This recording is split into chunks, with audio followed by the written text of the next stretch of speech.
Hey, hi. Welcome to Someone Else's Movie, the original podcast where an actor, writer, director, or nebulous industry figure gives a little love to a movie they didn't make. I'm Norm Wilner, I'm a programmer at TIFF now, and this is the other thing I do. My guest this week is Faran Moradi, a Toronto writer and director whose first feature, Tehranto, stars Sami Azero and Moshe Gami as two young students from different segments of the Persian diaspora who fall unexpectedly in love in Toronto. It made its world premiere at the Canadian Film Fest earlier this year, and it opens in Toronto this Friday, November 25th. Faran picked The Dark Knight, Christopher Nolan's 2008 sequel to Batman Begins, that pits Christian Bale's billionaire superhero against the machinations of his greatest arch foe, the Joker, played by Heath Ledger in one of his final performances. With Aaron Eckhart, Maggie Gyllenhaal, Gary Oldman, and Michael Caine playing key supporting roles and spectacular IMAX action sequences, The Dark Knight more or less conquered the world, pulling in more than $1 billion at the box office, legitimizing superhero narratives as quote-unquote grown-up cinema, and winning Oscars for Best Sound Editing and Best Supporting Actor for the late Ledger, whose Joker has yet to be equaled, let alone eclipsed. I'm not the only one saying that, of course. This is someone else's movie. I grew up in small towns in Ontario. We moved around a lot. We lived in Cobourg, we lived in Leamington. And when I moved to London, it was the first time I had access to a comic book store. And it was right around the time the Batman Begins had come out. And so having just watched Batman Begins, I was like, oh, great, I'm going to get into Batman comics. I read a couple issues here and there. And my sister got me an issue of Hush. And that pretty much hooked me into reading more and more Batman comics specifically. And I grew up watching, the cartoon with Kevin Conroy and Mark Hamill and obviously the Tim Burton and the Schumacher films.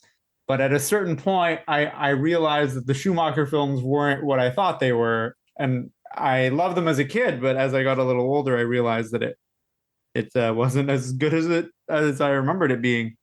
So Batman Begins came out at a perfect time because I was ready for something a little more serious. And that Joker calling card at the end that tees up the sequel, I thought was just such an amazing tease. And for years, I was just waiting, okay, what's the next one going to be? And so right around that same time, I started doing some graphic design just for fun. And I started with MS Paint, and then I learned how to use Windows Movie Maker so that I could superimpose images using like crossfades and use that to make the graphics in the posters. And my abilities as a graphic designer kind of evolved over the next couple of years while I was waiting for The Dark Knight to come out. And then I was editing fan trailers of the Batman movies and of the Star Wars films. And eventually I got to see the film, and it was right around this time where I was a teenager and in, just starting to look at different kinds of movies where,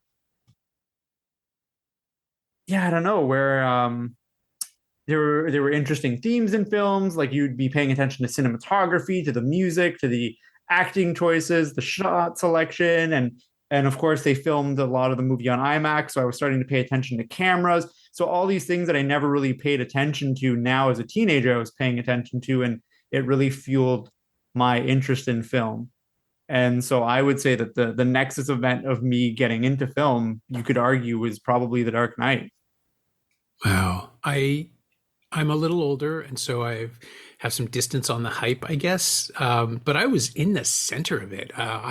I was on the junket for The Dark Knight. It was the first year I was at Now, and Warner suddenly invited us to go out and see it, and they screened it for us in Los Angeles. The Batmobile was parked outside the hotel at I think it was the Beverly Wilshire, for the duration of the junket, and it was just very silly. But then you see the movie, and suddenly it's like, oh, I get it. You think you have a serious film here, like this is a real movie. But to roll back to Batman Begins, it was also an out of the blue kind of thing. I loved it. I think it was the Batman movie I had always wanted somehow, like sort of an earthbound Batman. It's the only one of the trilogy that feels like it takes place in something approximating the real world. Because, once you introduce the Joker and you have to scale, the problem I have with the Batman movies is that they sort of symbolize everything about Christopher Nolan as well. And it's not their fault. It's not the movie's fault. But what you see is this really simple premise, beautifully executed, and then the need to top it over and over again. The Dark Knight's great. Don't get me wrong at all. I think it's a terrific film. Dark Knight Rises, that's where you start to see the seams show, where he's just, his dedication to making a real world Batman movie runs headlong into Bane and the idea of spectacle that he pioneered in The Dark Knight, where, IMAX and bigger and better and more elaborate. In The Dark Knight, you're just riding the edge of credulity, where, the Joker is just a guy with scars who puts on makeup, which is a brilliant touch, completely demystifies it. And then he mystifies it in plenty of other directions with what Ledger is doing and with the mythology that he sort of steals, where his origin is constantly changing, and he has no beginning, he has no end. He is just a chaos avatar, which Ledger still, I love this about that performance, where he gives you the possibility of thinking that it is like part of his plan is to insist that there is no plan. Because, somebody with the attention deficit disorder that he claims he has wouldn't be able to pull off anything that he does. He's clearly worked all this stuff out in advance, which I love about that, because, as hard as Bruce Wayne tries to make Batman a terrifying figure, he won't kill you. Like, he has limits. And the Joker's whole thing is a man with limits insisting he doesn't. That's the beauty of it. This whole thing, I love that you mentioned that Joker clearly has been planning this for a long time. Do you know much about the viral marketing that was going on around the film before it came out? Yeah, I remember the posters. I was in the thick of that as a teenager. So I would log on at specific times, and you would have to put in like different codes to unlock some secret website, and then you go to the secret website at a specific time on a specific date, and like more and more people hit it, and more pixels would reveal an image that would point you to another place. And this went on for a whole year. They launched it the year before the movie came out, and it all led up to the actual film. And so the way that it worked is it was as if the Joker was real and giving you like tidbits of information to help him along on his plan. So one of the plans, you're figuring out bus routes and bus schedules. And then when you watch the movie, you understand that the reason for that is that the opening scene in the film, the prologue, when he gets away in the bus, is perfectly timed so that when he pulls out, he's in line with all the buses. Right. So if you were part of the viral marketing campaign for a year, you understand, there was like, that's my hard work that paid off. I'm the guy who helped Joker figure all this stuff out. And every step of the way, every single thing that he does that you're like, this would require meticulous planning, like even the bombs and just figuring out different routes and timing within the film, you help him do it all along the way, which I thought was brilliant marketing. And I hadn't seen anything like it before the movie came out. And I don't know if there have been many that have done it to the same extent. And you can still find it now. I think if you go to, I think it's like whysoserious.com or something, you can find the whole catalog and archive of everything that they did for a year. That's amazing. I had no idea. I missed all of that completely. I was the prime demo for it. And it kind of, in a way, it's sort of what they're doing in the new Batman with the Riddler and his online pals, right? Like it's almost like they figured out that could work independently of, or not independently, in universe. And funny enough, they did the same thing for our world, like in outside of universe, as more viral marketing for the new Batman as well. So similarly, where you have these online individuals who are watching his Twitch streams and all this stuff and logging into these back alley websites like you were mentioning, you could have done that in the real world as well to unlock more things. And I think that might be how they released one of the deleted scenes of the film, if I'm not mistaken. Does ring a bell, actually. It's so strange too that the internet, which, I mean, this is pre-Twitter, pre-most social media, other than Facebook, right? At the time in 2008, you could use Twitter, but it was before Twitter had its kind of reemergence. Like Twitter was hot, I would say, in like early 2000s. Then it had a lull, and then probably in the 2010s it had a resurgence. No, probably when smartphones came on, right? That made it easier as opposed to just SMSing them. I hadn't even thought of that. But the way that I'm trying to figure out exactly how to frame this, because, well, obviously The Dark Knight also arrived shrouded with Heath Ledger's death, or not shrouded with, but shrouded in Heath Ledger's death, where I remember the news of his death broke. I think it was the day I signed my contract at Now, like when I finally joined that paper. So it was late January 2008. Wow. And so that's what, 6 months, almost 7 before the film opens. And you've got this cloud over it where they'd already released the prologue, right? Because that played in IMAX theaters in front of I Am Legend, right? Yeah, at Christmas. And that's all Ledger. So there was already confidence that this was going to be a performance to remember. But then he dies, and you spend months hearing Warner insist that it was finished and it was the performance was complete and they weren't doing any reshoots, which was all true. But the rumor mill was just churning about what they were going to do. And to that point, like of the rumor mill, I remember people saying, "Oh, he was so invested in the role that's what killed him," and all this stuff, which his family has come out and vehemently denied, as did Nolan and all the co-stars. Oh yeah, I was there for that. There was this one guy, and it was probably the worst experience. Okay, so I get to do the Dark Knight junket, and the movie's great, and I'm talking to all of these artists who I legitimately respect. Nolan and Bale and Maggie Gyllenhaal was there, Aaron Eckhart, Gary Oldman. That was just a joy.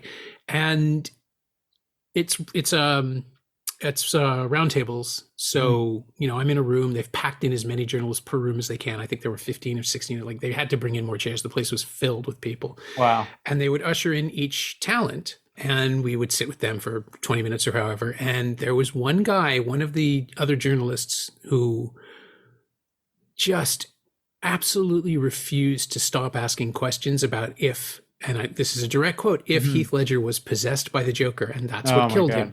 And asking it like a child would. So I don't know how he got on. Everybody was embarrassed, the whole room. And Bale just shot it down very politely, which said, no, that's silly. Nolan had a whole long answer about Ledger's commitment and how this was an awful, terrible tragedy that had nothing to do with the film. And Gary Oldman spoke to him like a preschooler and said very gently that, he wasn't being the Joker all the time, that you have to understand this was a performance, that we would go outside and smoke cigarettes and share pictures of our kids. And he got quiet, and then that interview ended. And then they brought in, I think it was Goyer and Jonathan Nolan, and he went right back to it, asking the same question, like he refused to learn anything. And we were just, I get it. That's the story he wanted it to be, but I mean, it's a comic book character. The idea that there is some sort of inherent malevolence in a comic book character that's been around and not killed everyone else who's played it. It's such a strange childish fixation. And I kind of see that now in the post Nolan, Zack Snyder era, where people are insisting that the thing they believe has to be true. And unfortunately with Zack Snyder's Justice League, they ended up making it true. So now we're stuck with that reality. And I like that you brought up the Zack Snyder universe of the DC films, because my understanding is that, and again, these are rumors, right? So I don't know if this is true or not, but from friends of mine who worked on the film, that Leto, whether or not he meant it like seriously or not, played into it a little bit of this idea of being the Joker when the camera isn't rolling or whatever, or taking on mannerisms. Whereas there's stories of people who worked with him even for like a day or two. I think the guy who he captures and does the like torture video with in The Dark Knight, as soon as they would call cut, he would switch back to Heath Ledger. And he'd be like, to the guy, he'd be like, that was a really good take. Like, do you want to like do it again? Do you want to run live? And like, he was super friendly, super nice, and would switch right back to wholesome Heath Ledger. Yeah, because why wouldn't he? He's an actor. It's a part. It's just so frustrating to see that level of, unnecessary commitment in a performance. And I heard the stories about Leto on the set of the Suicide Squad movie here in Toronto, and it's not something I respect. I'll put it that way. Yeah. And some of those stories, I think, became a little more exaggerated over time. Like, there are certain stories that I've heard that I've talked to people who've been on the film and who worked with them, and we're like, no, that's like conflated. That's not real. But then there's other things where people are like, yeah, But I think that that's kind of what happens when some actors like to perform a little more method. But my Mhm. understanding is that Heath Ledger didn't really do that. Not at all. No. And I think that it's that paired with the viral marketing, and it was like one of the first IMAX films or one of the first big blockbusters to be filmed in IMAX cameras for a good chunk of it. Mhm. It was a very grounded take on superheroes, which I would argue Batman Begins was probably the first one to attempt. It was like this perfect storm to bring in such a crazy amount of hype for the film, so that by the time that the movie came out, it I think the only film that it didn't pass was Titanic, right? At the time. Maybe. Yeah, Avatar wouldn't happen for another year, so it's Yeah. possible. It was in the top four at least Yeah. for the longest time, and it was colossal, like 1.2 billion. I think it was the first. Even this was the year that Iron Man came out, and it still left it in the dust. Yeah. And it's funny because then when you watch Iron Man 2, you can tell that Iron Man 2 was influenced by The Dark Knight. Like there's beat for beat moments in Iron Man 2 that are lifted from The Dark Knight, including this the interrogation scene, and even kind of the way that he presents himself, like Mickey Rourke's character. It's very reminiscent of Heath Ledger's Joker. And I think that it's very clear when you look at superhero movies that came out after The Dark Knight and the ones that came out before, that this movie had a groundbreaking influence on the genre. Oh, I agree. And also playing up the fact that only Christopher Nolan could really pull it Oh, off. Like the absolutely. thing he does, the momentum, the narrative complexity, the plate spinning that he manages to do. Yeah. It's probably true. The criticism that's thrown against him the most is that his films don't really make sense if you stop and think about them. But the experience of a comic book happening in the real world Mhm. would feel like this, I think. Like he Mhm. captures something about the energy and the just the breathlessness Mhm. with which he tells his stories. And always, always, always, his movies don't end, they just stop. But they Mhm. stop at a point that leaves you moving forward still, like Yeah. physically careening forward. I don't know how, I mean, I know how he does it. It's editing and Mhm. music and all that, but he has a gift for this. Like all the way back to Memento, he's always been able to leave you at the perfect moment. Mhm. And with the Batman movies, that just feels like a comic book closing, right? Like Mhm. it's not the Mhm. last issue. It's Because just where you stop. it ends that story and it tees up the next one really nicely. And he Mhm. does it with all three of them. And that's something that I do try to do with my films is, okay, how do I end this story and tee up a sequel that's never going to happen? Right. So that's something that he does in all of his films, and I'm a big fan of all his films. I've seen all his movies, including Following, and that's something that I try my best to aspire to be like, you know. But with him applying that same approach to Batman, I found very fascinating, especially as a teenager, because the first two movies came out when I was a teenager. The third one came out as I think the third one might have actually come out when I was 19, so still a teenager. This is Yeah. all three of them. And it was just as I was trying to like understand, okay, I do want to be a filmmaker. I'm going to go to film school and all this stuff. So seminal time of my life. And a lot of my friendships came out of our mutual love for Batman, because there ended up being this weird resurgence in Batman fans where Oh yeah. everyone was it became a respectable thing to be a fan of Batman. You know what I mean? Because now the gold standard wasn't like Tim Burton and Joel Schumacher. It was Christopher Nolan, right? Whereas at the time, at least, Marvel movies were still like, because Iron Man had just come out, right? But before that, it was like Fantastic Four 2, I think, came out in 2007, if I'm I not think so. mistaken, Yeah, and that Spider sounds Man right. 3 and X Men The Last Stand. So all these other comic book movies were not doing well. This one comes out, does extremely well. It's very serious, and it pulls from classical literature, or sorry, it pulls from classical literary mechanisms. So Harvey Dent, for example, is a case study for Aristotle's tragic hero.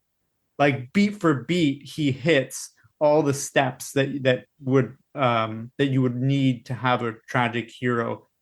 Like thinking back to Antigone, like when you think of Creon, Harvey Dent is basically Creon because he has the same hubris. He goes through the Harmactic Act, the anagnorisis, the peripeteia, the epiphany, the nemesis. Like he hits every single step along the way. And I remember finding this out again as a teenager and being like, wow, oh my God, like I'm seeing storytelling in a whole new way. And I think that if a superhero movie can come out and have that kind of an effect on teenagers who grew up in small town Canada, I think that you're doing something right.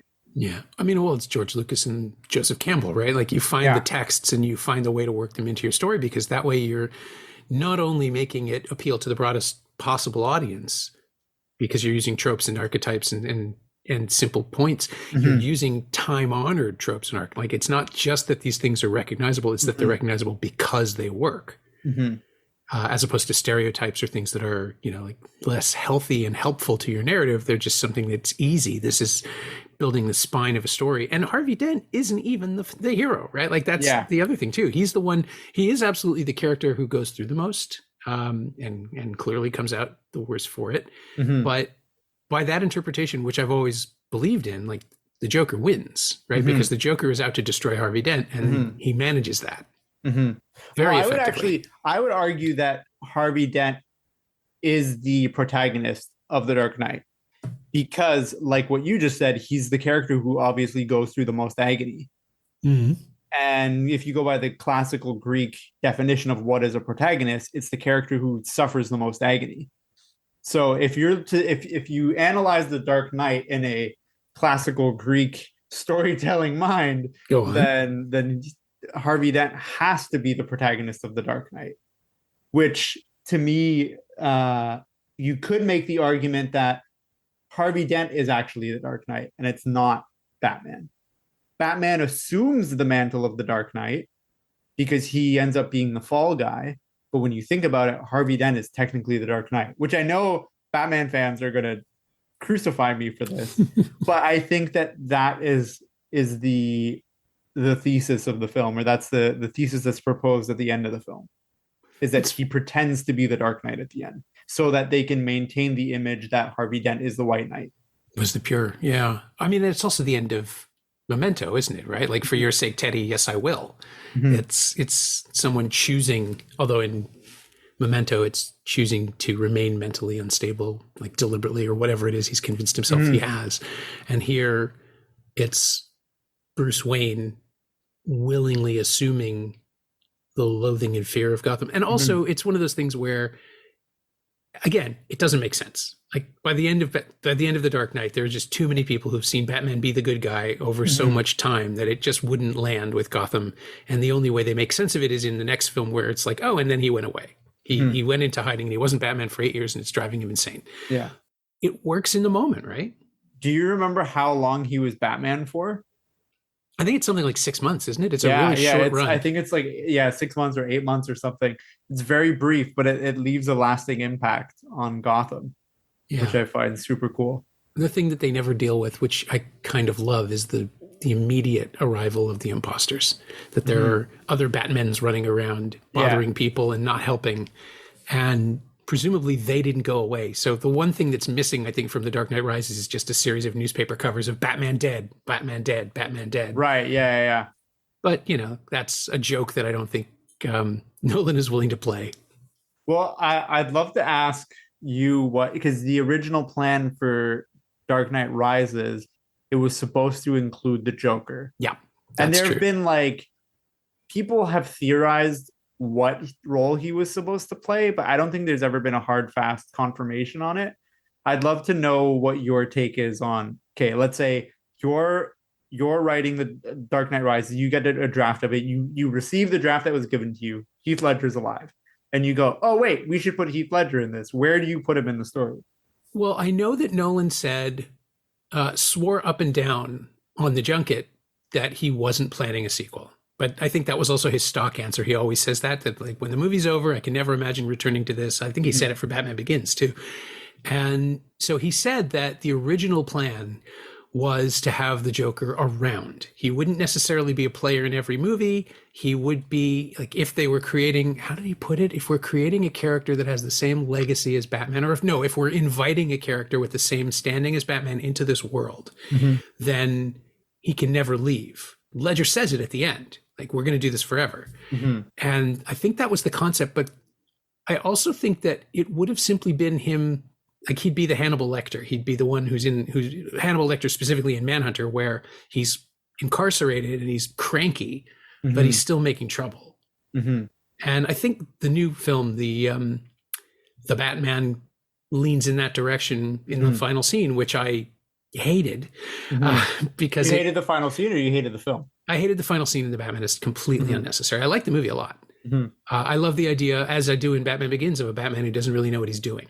And like everybody was saying, it's the complaint in the Batman is that Pattinson's Batman is a terrible detective, and it's like, well, he's pretty good, but he misses things. That's the point. He's just starting. The same way that Bale's voice in Batman Begins, people were complaining about it. It's like, no, it's great. It's the Batman that doesn't know how to be Batman yet. He's figuring it out, and I think it is a mistake that they stuck with it, with the horrible gravel of it all, because it's painful eventually, and it just, again, if you're grounding a film in reality, the way they insisted Batman Begins was, then a voice modulator makes more sense, or something something technical as opposed to an effect, like the Ben Affleck Batman. He has the modulator. Batman, And I will come out on a ledge here, and I will say that I thought Ben Affleck made a pretty good Bruce Wayne. Like that, nothing. I agree. You know who my favorite Bruce Wayne is, though? And I don't know if you're going to guess it. Clooney? Yeah. Clooney's my favorite. He looks good in the tux. He's having fun. Yeah, he plays that playboy personality very well. Yeah. And it's the comic book to a T.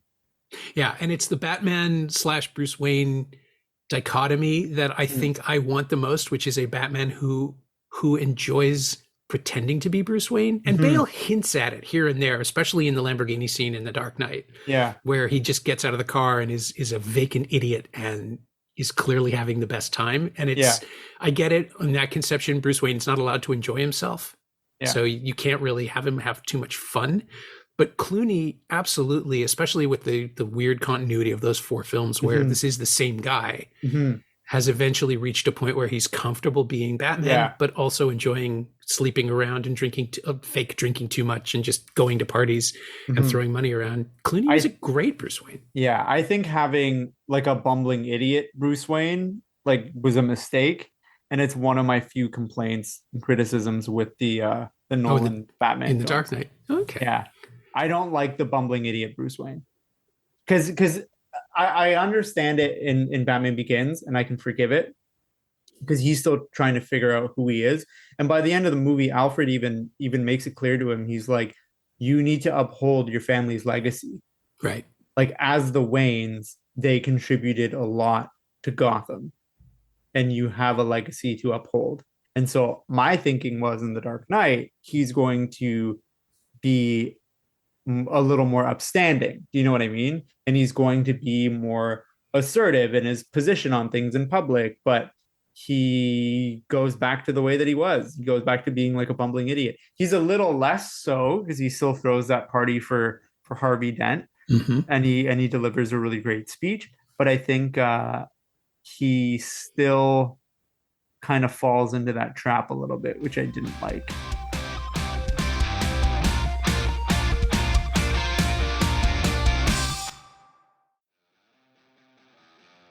Hey, it's Norm, interrupting my own show to tell you about the latest Shiny Things newsletter, my twice-weekly dispatch about physical media, culture, and the odd streaming thing. Last week, I wrote about the Blu-ray releases of Moon Age Daydream, 3,000 Years of Longing, and Marcel the Shell with Shoes On, as well as the 4K editions of Casablanca and Elf, and Arrow's Count Yorga collection and Gothic Fantastico box sets. Sign up for the 14-day free trial at shiny-things.ghost.io, or find a link at the Semcast Twitter account. Did you miss me writing about movies? I did. Come check it out. And the literacy of Nolan and Goyer and other Nolan script too, with comic book references and pulling things from literally decades of Batman is interesting because they all claimed that they'd never really investigated them. Every single person's like, "Oh, I like the show. I remember Adam West, and I didn't want to do that." Or Nolan said he'd never read Batman until he was offered Batman Begins by Warner, and then he just got obsessed with all of it. And I think Jonathan Nolan was very vague about whether or not he was a fan. But it's one of those things where it was still not cool to acknowledge the character had an impact on you. I mean, as opposed to people like James Gunn, who says he's always loved Misfits and has brought that thing to, like, his entire filmography leads him to the stuff he's doing now. And superheroes just sort of fit into it. And he made a movie, like he wrote the specials in 2000 or made the specials in 2000, which nobody remembers, but was a very funny, very silly kind of preface to Guardians about useless superheroes in America. And Nolan and his people still had to be a little standoffish. Well, and I think that, again, this goes to that testament of the impact that The Dark Knight had, because now when people are talking about doing DC films, they're always looking back on it and being like, oh, if we can just do what The Dark Knight did, or oh, if we can be even close to The Dark Knight, then we know we did a good job. There's a similar quote for the Batman that was along those lines, that they're hoping to be in the same vein as Nolan's Dark Knight, but like more gritty. And so when I watched the movie, I was like, okay, this is good. It's too long, but it's good. I still like The Dark Knight more. Or you look at the Zack Snyder films and you're like, this is visually very nice, but I don't think you understand who Batman is. Even though visually, Snyder's Batman looks and feels, again, visually like comic book Batman, but character-wise, I think Nolan's is right on the money, whereas Snyder's is way off mark, except for his adaptation of Bruce Wayne. I think I'll give him points for Bruce Wayne. Yeah, Affleck's perfect Bruce Wayne too. I mean, he's got exactly the right vibe of casual entitlement. Like it's somebody he's experienced psychological trauma, but he's never really been without support. So he's a healthier Batman. And that's the problem, I think, with the Snyder Batman films, is that they introduce him, he's supposedly been operating under the radar for 20 years, and you just, I get it. He'd be well-adjusted and good at what he does, but it's also preposterous that no one has noticed, especially with Superman in the world. Yeah, with Superman in the world, and he's leaving like a trail of dead bodies behind. Yes, maimed, bruised, branded, burned, dead. Branded. It's a bit much, but yeah, you're right. And Snyder had already demonstrated he doesn't understand Superman, and then he comes out with this, and it's like, oh, you don't get either of them, and we're here for another 2.5 hours. Great. Yeah. I'm still mad about those. Oh, you and me both. I'm curious to see how things are going to go moving forward, and if the rumors of them doing like a multiverse thing is going to work out. Because Bale has commented on that, and he said that the only way he would be involved is if Nolan was involved. So you never know. I wouldn't be surprised if he was given enough money to come in as a producer so that they could get Bale on a scene. Nolan's a credited producer on all of them, isn't he? Or at least the Batman ones. He was a producer on Man of Steel. So Man of Steel for sure. Yeah. And I don't think he had very much to do with it. I think he did. I think he had veto power on Man of Steel. Oh, yeah. And there were a few things that Snyder apparently had to convince him to let him do. And I do like the first half of Man of Steel. It feels a lot like a Terrence Malick Superman film. Yeah, the Terrence Malick doing the Donner film, like doing Superman 1978. And right up until the Kryptonians show up, I was on board. Yeah. And then it was just like, oh, and now it's noise. Like it just suddenly becomes noise. Yeah, I have the exact same feeling on it. And I love whenever there's a review for a new superhero movie, I would say probably 9 times out of 10, the trending reviews are, could this be the best superhero film since The Dark Knight? Everyone always uses it as the gold standard. And there's a reason for it. And I think that it had a impact because it took this beloved character that everybody knew, that they grew up watching on Saturday morning cartoons or on the 60s Adam West show, and made it serious and made it respectable. And I think it also, there's an argument to be made that the Dark Knight trilogy kicked off this trend of gritty reboots, to the point where that became a joke of having gritty reboots. Because I can't think of any before that. I mean, the Tim Burton one, but that was still campy. Yeah, I mean, it wasn't even a reboot. It was an attempt to just launch it. I'm trying to think of. I mean, well, I meant rebooting from the '60s one. Like, right. It was like a gritty reboot compared to '60s Adam West, right? Yeah, and it is amazing that we thought that was gritty in 1989, because it's this, it's this beautiful Art Deco, Gothic collision of concepts, and I mean, I love it. I love the first one, and Batman Returns is some kind of cracked masterpiece. Yeah. But it is in no way gritty as we understand, even then, as we understand. Like Joker, the Todd Phillips film desperately wants to be a gritty reboot of the character. Yeah. And it's really just Taxi Driver and the King of Comedy stapled together with the Joker in it. But what Nolan does is, I suppose it's gritty in that it's like morally messy, and it's willing to be violent and tease the possibility of real death and harm. But they're so beautiful to look at that it's just not something I would frame that way. They're just, these films are glossy and sculpted, and especially once you get into the IMAX stuff in The Dark Knight, and he just uses large format so beautifully. And I know that I still love Dark Knight Rises. You can love it, but I think it's because I became so invested in the comic books that when you watch that movie, you're like, oh, this is like an adaptation of the comic book series No Man's Land meets Nightfall, right? So that was very cool for me to see on screen, because it was like, okay, cool. Gotham's like split into different like areas after Bane takes over. Like Scarecrow's kind of swooped in over here, and Catwoman's going through and burgling, and the city's under siege, and but I still love it, and I think that, to what you were saying with how it's glossy and the IMAX scenes are beautiful, I remember seeing the prologue for that. I forget what it was attached to. Was it Mission Impossible? Yeah, I think it was. I think it was Ghost Protocol. Right. So I remember watching the opening for that, and that first shot where the camera's just like sweeping across the tall grass. That was the first time I ever saw a full format IMAX film. Oh, wow. Because when The Dark Knight came out, I was living in London, and they don't have real IMAX. They have the Limax theaters, right? The digital thing. Yeah, the 16:9 aspect ratio IMAX screens. And so watching it in the full IMAX aspect ratio, I was blown away. Like, this is beautiful. All movies should be filmed like this. But yeah, I think I'm just trying to think of how many movies tried to do what the Nolan's Batman films did. I mean, Amazing Spider-Man tried to do it with their like grounded reboot. I would even argue that Iron Man and Incredible Hulk tried to do it compared to the movies that were coming before, the Marvel movies before it. They're much less stylized. Well, I mean, the Ang Lee Hulk is just an impossible bar for stylization. But the other ones were just, I think the genius of the original Marvel films is that they are set more or less in our world, and that they take their time creating all the super beings, to the point where they have to kind of backfill it. And it's like, oh yeah, Ant-Man was around in the 60s in Vietnam. It's like, oh, okay.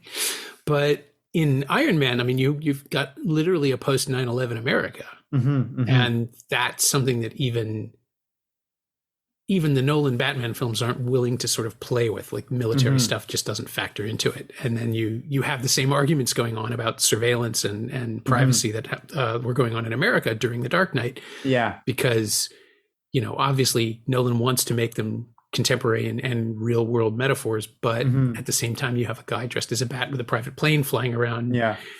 Kidnapping people and extraordinarily renditioning them in the name of justice. I love when The Dark Knight came out and it was playing into this thing of the government's ability to spy on people using cell phones.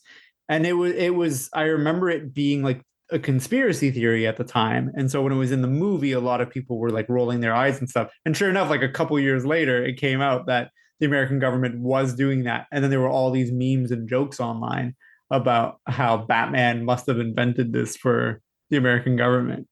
Yeah, it was just an easy shot. But Yeah. also, I remember like he was talking about that at the time, that it was really something that more people should be aware of. So how else to do that but to sneak it into one of the biggest movies you're going to release this year? I love it.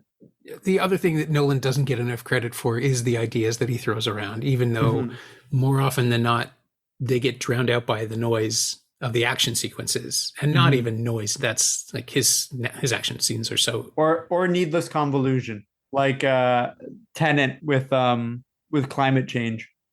right. It's in there, isn't it? I forgot about that. Yeah, and it's there. There's this video. I'm gonna keep throwing memes out there because I spend 90% of my day just watching funny videos. But there's this video on YouTube where someone, I think it's titled "Dialogue in Every Christopher Nolan Film," and it's basically the protagonist talking to Michael Caine's character, and every time he thinks he's briefed him on what's going on, he's like, well, actually, that's not what it really is. So he's like, oh yeah, so there's this guy selling bullets. She's like, oh, he was selling bullets? He's like, well, no, he thought he was selling bullets, but really the bullets hadn't been made yet. He's like, they weren't. He's like, or will they be made? And then like it's all these weird things, and it just keeps jumping. And I think that Nolan does this a lot. Even in The Dark Knight, he does it, where there's always these fake outs. And the good guys have fake outs and the bad guys have fake outs. And it's like everyone's pulling a fast one on each other. But I will say that John Nolan does a much better job with it, because he knows where the limit is of like how many times you can do a fake out and then move on. Whereas I find when Nolan's writing on his own, like in the case of Tenet, I find he does it too much and he needs someone to come in and rein him in and edit the script a little bit. So I would love to do more like fake outs in my films. That's my concern, is how do you make it good? That's a tough call, right? I mean, you're right. Tenet has far too many reversals that just are obvious if you're paying the slightest bit of attention. Like the guy with the backpack showing up, and then the body, and then the fight with the guy in the mask, and then once you understand what the concept is, it's like, well, obviously that's gonna literally come back at him. Yeah, it'll come back. Yeah, all of these things are planted so they can recur. But then you have the film doing a fake out itself in The Dark Knight with Rachel, and playing that without any mercy, which I think is the thing that lands so well in that film, that everybody kind of forgets that the relationship between Bruce and Rachel was wobbly in Batman Begins, just because Katie Holmes' character didn't have enough space, right? And then they introduce Maggie Gyllenhaal as Rachel, who's just got a different energy, one that I think is a little more suited to Bale and his weird unpredictability as a romantic lead. I agree with that. And they make us love her, and then they kill her. Were you surprised when she died? No, well, no. Just because I knew Harvey Dent couldn't. Right? Like I knew that was where it had to go. And Insomnia has reversals, and like he'd already sort of laid the runway for all of it. And now, of course, the joke is that Christopher Nolan kills the wives and girlfriends even before the movie starts. Yeah, like Maul and Inception. Exactly. It's where he was always going. But it works in the movie. I mean, there were gasps in the press screening that when we saw it. I was shocked. Really? I was shocked for the same reason that you were certain. Because my thinking is he's going to save Rachel. Harvey Dent is going to blow up in the explosion, but he'll survive and half his face will be blown off. Right. That's my thinking, right? Like, this is obviously what they're setting up. And so when it doesn't go that way, I was like completely speechless watching it. And from that point on, and I also remember for the most part, the marketing material for the film only showed stuff up till that point.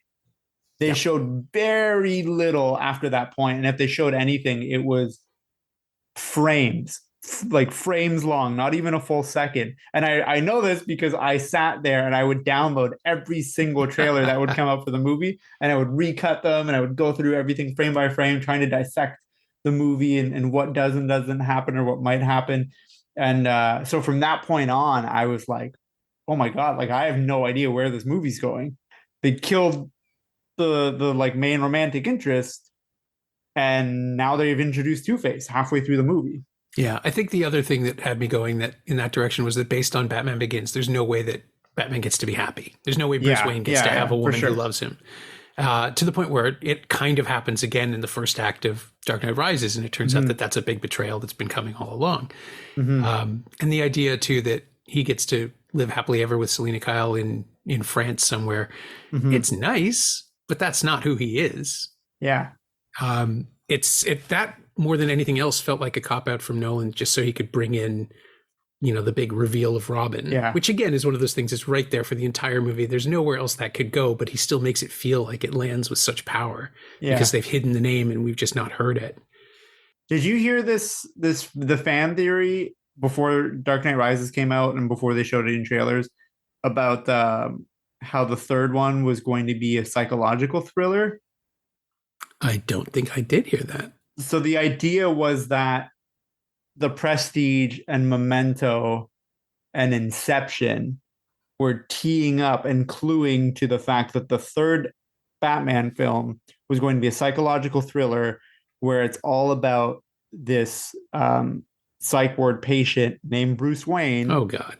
And how the first two movies were all in his head. Yeah, that's a whole season of Buffy right there. It's not necessary. And again, sometimes the fans can reach too far.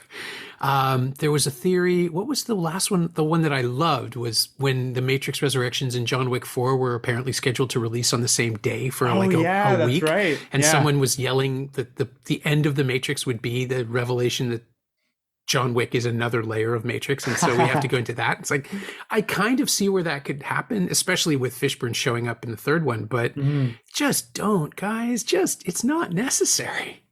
I think it's funny. I was like, this is obviously not what's going to happen, but I did think it was really funny, and I thought that it would be interesting. Just once, I would love for a movie to come out in a series and be like, psych, none of it happened. Oh, just but acknowledge it within the movie, like the first half of the fourth Matrix. Yeah, I mean, all the Halloween films do that.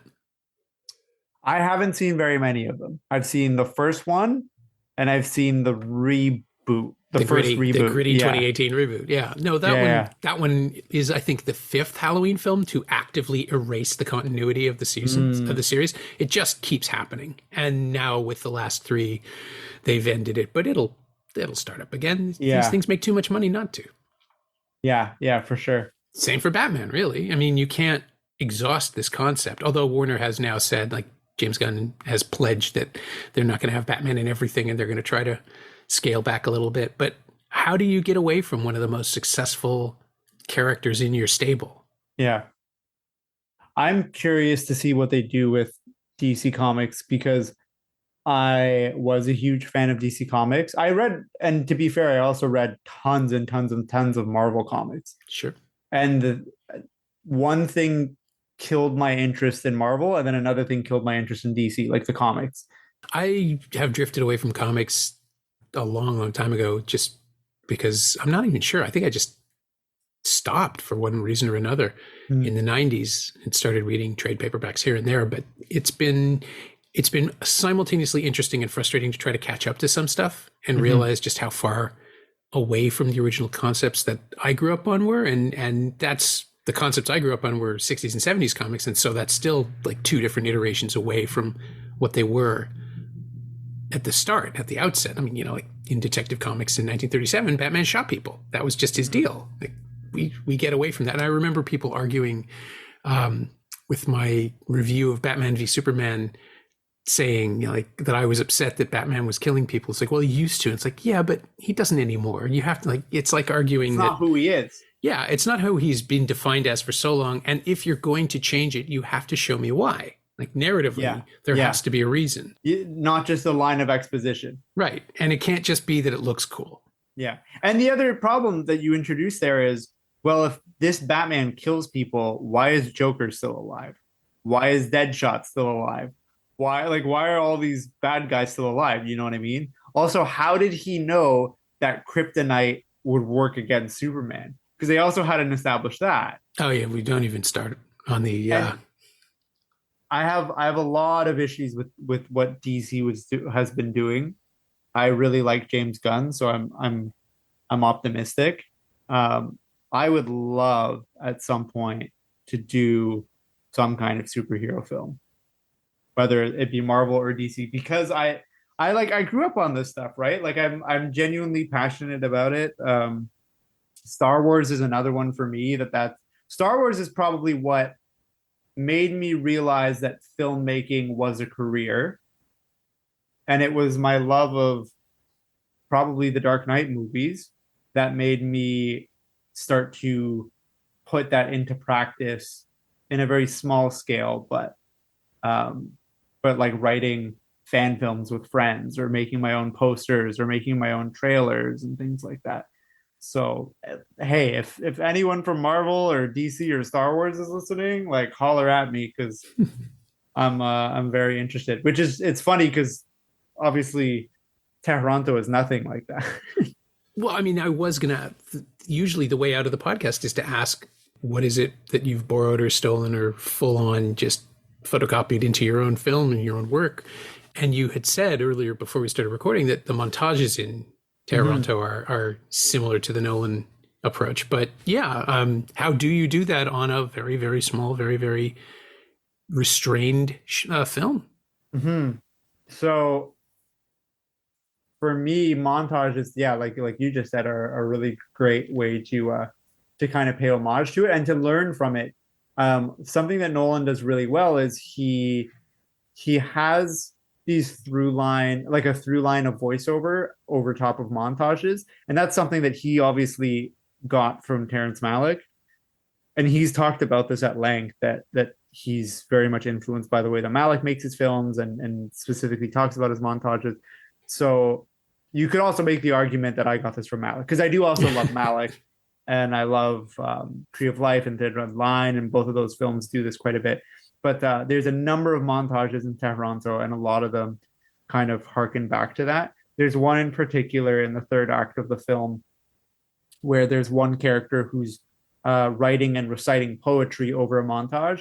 And the way that is like the momentum is built is influenced and inspired by a lot of Nolan's montages.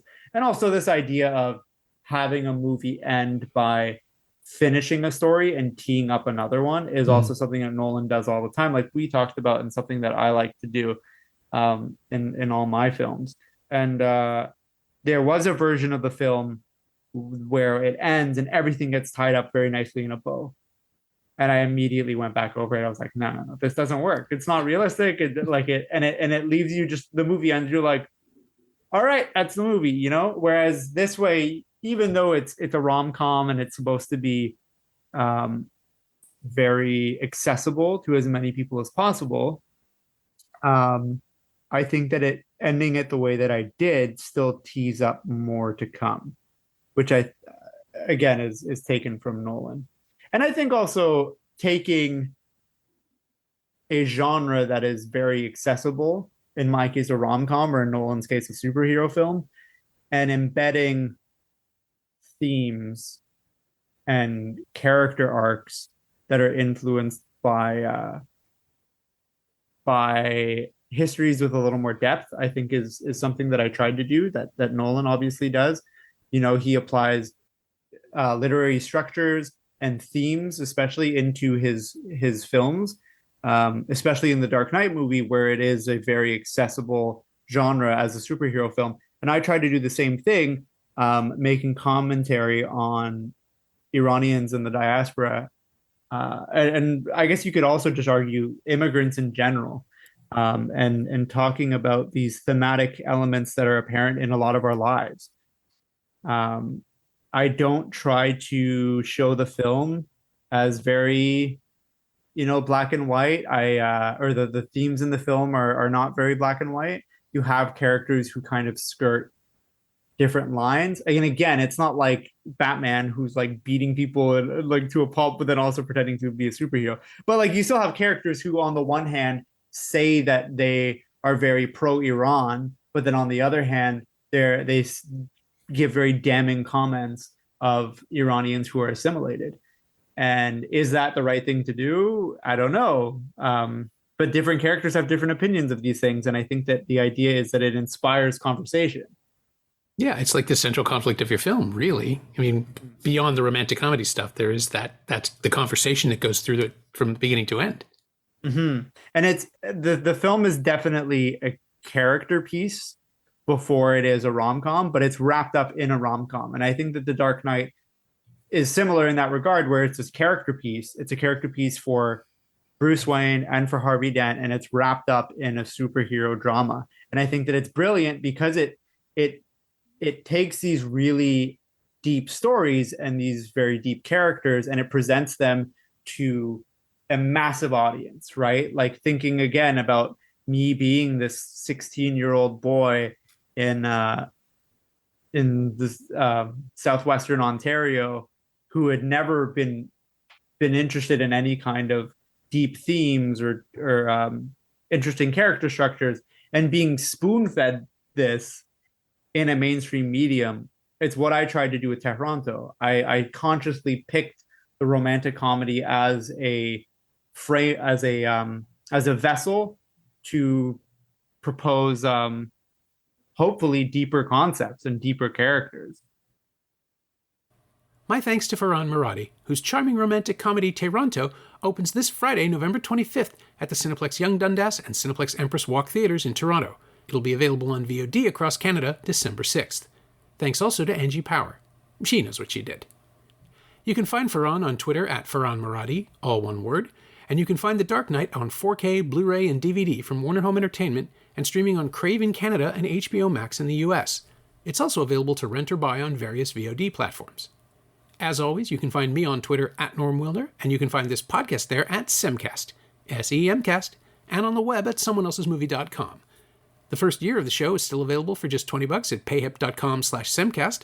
That's the first 52 episodes of Someone Else's Movie, 44 of which aren't currently available anywhere else. And check out my newsletter, Shiny Things, at shiny-things.ghost.io.